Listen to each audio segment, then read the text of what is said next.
In Berlin's shipyards, Canada's Prime Minister is shaking hands with German leaders. In Ottawa's parliament, new deals are being signed to supply minerals, energy, and advanced technology directly to Europe's industrial giant. Meanwhile, Washington is left watching from the sidelines. This is more than a trade story. It's a power shift. Canada is forging an alliance with Germany that could reshape energy, defense, and digital infrastructure, all without American approval. Welcome to Geo Capitalist, where we decode global wealth, one power shift at a time. In today's video, we're uncovering why Canada is teaming up with Germany and why the US can't stop it. This alliance stretches across critical minerals, LNG and green hydrogen, food supply chains, digital networks, and even submarines worth tens of billions. If you want to understand how nations are quietly redrawing the map of global power, make sure to subscribe now, because tomorrow's biggest shifts are already happening today. Germany is not just another European partner. It is the continent's industrial engine. From cars and machinery to chemicals and renewable energy, Germany shapes Europe's economic direction more than any other state. Canada sees this not as competition but as opportunity. With Germany transitioning away from Russian energy and searching for reliable partners, Ottawa is stepping in as a supplier of raw resources, food, and energy.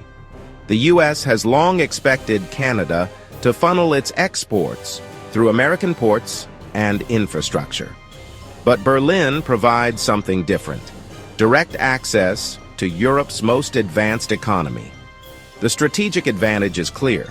If Canadian cobalt powers German electric vehicles and Canadian LNG keeps German factories running, Ottawa gains a direct role in Europe's economic stability.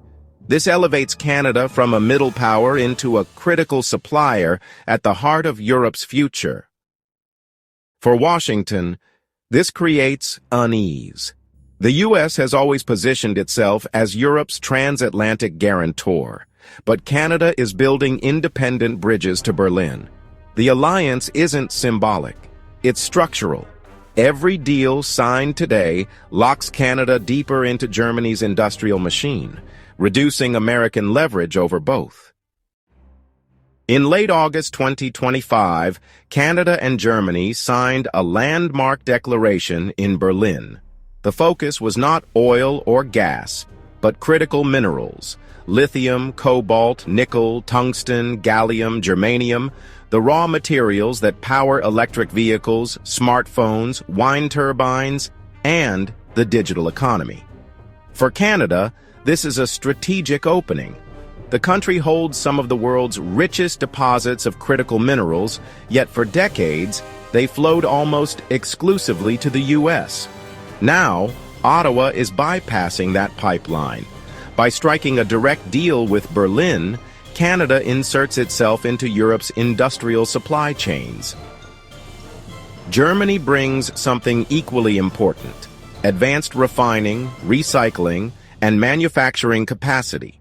Canadian minerals can be mined in Quebec or Ontario, shipped across the Atlantic, and processed into battery components or green technologies in German factories. The partnership reduces Europe's reliance on China for minerals and on the United States for supply routes. This is what makes the deal disruptive. It isn't about a single shipment of nickel. It's about reshaping who controls the inputs of tomorrow's economy. By 2030, the global critical minerals market could be worth over $1 trillion. Canada and Germany are now positioning themselves as co-architects of that market. For Washington, the symbolism is clear. Even as the U.S. tries to reshore its supply chains, its closest ally is tying those same minerals to Berlin. And once those flows are locked in, reversing them will be nearly impossible. Energy has always defined alliances. For Germany, the end of Russian gas created an urgent need to diversify. And in recent days, Canadian officials confirmed what was once unthinkable: German companies are negotiating to secure Canadian LNG through Pacific Coast terminals, with swaps designed to supply Europe directly. This marks a turning point. For years, Ottawa dismissed LNG exports to Europe as too costly. Infrastructure was lacking, distances too long, markets uncertain. But demand has changed the calculus. Germany is not asking for promises, it is asking for molecules, and Canada is suddenly willing to provide them. The partnership goes beyond LNG. Germany is investing heavily in green hydrogen terminals in Hamburg and Wilhelmshaven. Canada, with its vast renewable capacity, aims to become a supplier of the hydrogen Europe needs to decarbonize heavy industry. Together, the two countries are linking fossil transition fuels with the clean energy of the future. This shift bypasses Washington. The U.S. has built itself into Europe's largest LNG supplier since 2022.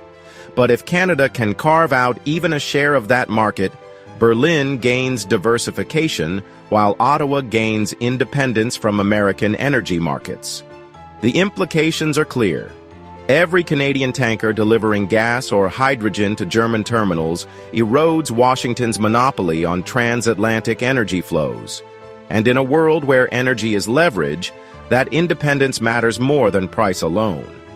Every Canadian tanker delivering gas or hydrogen to German terminals erodes Washington's monopoly on transatlantic energy flows. And in a world where energy is leverage, that independence matters more than price alone. Trade in the 21st century is not just measured in barrels or tons, but in bytes. And here too, Canada and Germany are quietly building new bridges. Amsterdam and Frankfurt already rank among Europe's largest data hubs, while Montreal and Toronto are recognized as global leaders in artificial intelligence research. By aligning their digital economies, Canada and Germany are creating pipelines of data and innovation that bypass American platforms. One symbol of this cooperation lies beneath the sea. Plans for new transatlantic fiber optic cables linking Canada directly to Europe with German endpoints are under discussion. These cables would not just carry video calls and emails. They would transmit financial transactions, military communications, and the data sets powering next-generation AI. In other words, the lifeblood of the digital economy. For Germany, access to Canadian AI and quantum research strengthens its industrial base. For Canada, tapping into Europe's digital markets ensures that its innovations are scaled globally. Whoever controls the flows of data controls the architecture of power in the 21st century. And just as oil pipelines once shaped geopolitics, fiber optic cables and digital corridors now define influence. By connecting their digital economies, Canada and Germany are writing new rules for an era where information is the ultimate currency. While energy and minerals capture headlines, food security is just as strategic. Germany, with its dense population and industrial economy, relies heavily on imported agricultural goods. Canada, with its vast prairies and fertile farmland, is one of the world's largest food exporters. This creates a natural partnership. Canadian grain, canola, and protein can stabilize German markets at a time when global food supply is threatened by climate shocks and shipping disruptions. But the relationship goes deeper. Germany brings advanced biotechnologies, precision farming, and agri-tech innovations that can help Canada modernize its agricultural sector. Together, they create a cycle. Canada supplies the volume, Germany supplies the efficiency, and Europe gains resilience. This bypasses traditional supply routes dominated by U.S. agribusiness. Instead of American corporations controlling global grain flows, Ottawa and Berlin are building a model where food security is distributed through bilateral cooperation. The stakes are high. By 2050, global food demand will rise nearly 60%. Nations that can guarantee stable supplies will wield influence equal to those who control oil or gas. Canada and Germany understand this, and their cooperation signals a shift in how food power is projected. For Washington, the shift is subtle but unmistakable. Every Canadian shipment of grain or oilseed routed through German logistics reduces U.S. leverage. And while food rarely makes headlines in geopolitics, it is the foundation of stability. Canada and Germany are ensuring that foundation belongs to them, not to Washington. Defense may be the most surprising arena where Canada and Germany are aligning. In August 2025, Ottawa announced that Spain's Navantia had been excluded from Canada's massive submarine program, valued at 70 billion Canadian dollars. Instead, the shortlist came down to Germany's ThyssenKrupp Marine Systems and South Korea's Hanwha. Why exclude Spain? Not for political reasons, but for performance. Spain's S-80 submarine program has been plagued by delays and cost overruns. The first unit was delivered nearly a decade late, and others remain incomplete. Germany's TKMS, by contrast, has decades of experience delivering reliable submarines to NATO partners. When Prime Minister Mark Carney visited the Kiel shipyards alongside Chancellor Friedrich Merz, the message was clear. Ottawa sees Germany as a trusted partner in defense technology. This contract is more than procurement. It signals a realignment. For decades, Washington assumed Canada's defense modernization would rely on U.S. contractors. Instead, Ottawa is strengthening ties with Berlin. A decision once expected to fall under American influence is being redirected toward Europe. By 2035, when the first Canadian-built submarines are expected to be operational, the partnership could redefine transatlantic defense cooperation. Washington may remain the security guarantor, but Canada is demonstrating it can diversify, even in the most sensitive domains of national security. For decades, Washington assumed Canada's defense modernization would rely on U.S. contractors. Instead, Ottawa is strengthening ties with Berlin. Alliances are measured not in speeches, but in flows of capital. And between Canada and Germany, those flows are accelerating. In 2024, bilateral trade surpassed 20 billion euros. But with new deals on minerals, LNG, food, data, and submarines, analysts expect that figure to double within a decade. German investors are already expanding their footprint in Canadian clean energy and mining projects. Canadian pension funds, among the largest in the world, are increasing allocations into German infrastructure and technology firms. The submarine contract alone, worth 70 billion Canadian dollars, dwarfs many previous industrial projects. Combined with critical mineral and energy agreements, this positions Germany as one of Canada's top European partners, rivaling even the United Kingdom and France. For Washington, this creates a new reality. Economic gravity is pulling Canada eastward, toward Berlin and Brussels, instead of southward, into U.S. markets.